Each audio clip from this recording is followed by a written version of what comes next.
বিসমিল্লাহির রহমানির রহিম। আসসালামু আলাইকুম। নতুন একটা ভিডিও নিয়ে আপনাদের সামনে চলে আসলাম। আজকে আমি সবজি করেছি। এখানে ফুলকপি আছে, গাজর আছে, টমেটো আছে, বেগুন আছে আর একটু আলু দিয়েছি। এটা দিয়ে আমি সবজিটা করে নিছি। কয়েক রকম সবজি একসঙ্গে করলে খেতেও মজা লাগে, খাওয়াও অনেক উপকার। এটা আমি পেঁয়াজ আর কাঁচামরিচ, একটা তেজপাত ছিঁড়ে দিয়ে দিছি। পেঁয়াজটা একটু ভেজে নিয়ে আমি একটু জিরা দিয়ে দিলাম। দিয়ে এখন একটু হলুদ দিয়ে আমি কপিগুলো দিয়ে দেবো। এতে একটু হলুদ দিয়ে দিলাম, দিয়ে কপিগুলো সব ঢেলে দিলাম। এখন আমি এগুলো নাড়াচাড়া করে একটু লবণ দিয়ে দিলাম। দিয়ে এটা সুন্দর করে নাড়াচাড়া করে একটু ইয়ে করে নিতে হবে, ঢাকি দিতে হবে। ঢাকি দিলে খুব তাড়াতাড়ি সবজিগুলো ইয়ে হয়ে যাবে, নরম হয়ে আসবে। যেহেতু লবণ আছে, লবণ দিলে তাড়াতাড়ি সব কিছুই নরম হয়ে যায়। পানিও বের হবে, এখান থেকে নাড়াচাড়া করলে পানি বের হয়ে আসবে। এই তো আমার সবজিটা নাড়াচাড়া করে আমি এখন ঢেকে দিলাম।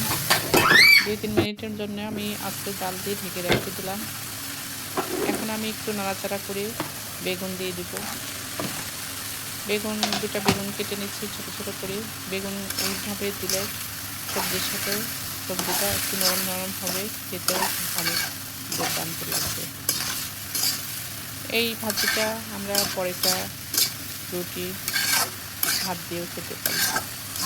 এ ভাজি সব কিছু দিয়েই খাওয়া যাবে, নান রুটি দিয়েও খাওয়া যাবে।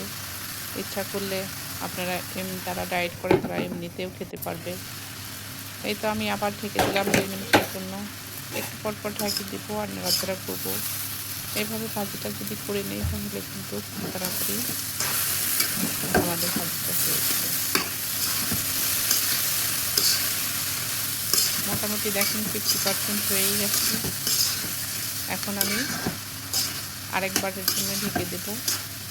দিলেই ভাজিটা শেষ হয়ে যাবে সিদ্ধ। এই তো দেখেন, দেখতেও কত সুন্দর লাগছে, খেতেও বেশ মজা হয়। একবারের জন্য হলে আপনারা করে খেয়ে দেখবেন। আপনারা যদি ভিডিওতে লাইক দিতে ভুলে যান, অবশ্যই লাইক দিয়ে কন্টিনিউ করতে থাকবেন। পেজের থেকে দেখলে ফলো করবেন, ইউটিউব থেকে দেখলে অবশ্যই সাবস্ক্রাইব করবেন। এখন আমি একটু ঢাকি দিলাম 2-3 মিনিটের জন্য আস্তে জাল দিয়ে। দেখেন আমার ভাজিটা কিন্তু কালার চেঞ্জ হয়ে গেছে, একদম সিদ্ধ হয়ে গেছে। আমি একটু নাড়াচাড়া করে ভাজিটা নামায় ফেলবো। বিদ্যুৎও চলে গেছে। এখন মোবাইলের আলোয় যেটুকু হয়,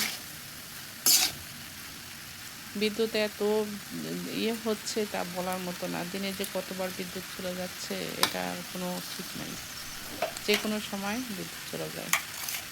এই তো আমার ভাজিটা হয়ে গেছে। আমি একটা পাটিতে এখন ঢেলে নিব। একটু লবণ কম হয়েছে, সামান্য একটু লবণ দিয়ে দিয়ে আমি নাড়াচাড়া করে বাটিতে ঢেলে নিচ্ছি। দেখেন ভাজিগুলো দেখতে কত সুন্দর লাগছে। এইভাবে একবার হলে আপনারা করে খেয়ে দেখবেন। আমার জন্য দোয়া করবেন। আল্লাহ হাফেজ, ফি আমানিল্লাহ।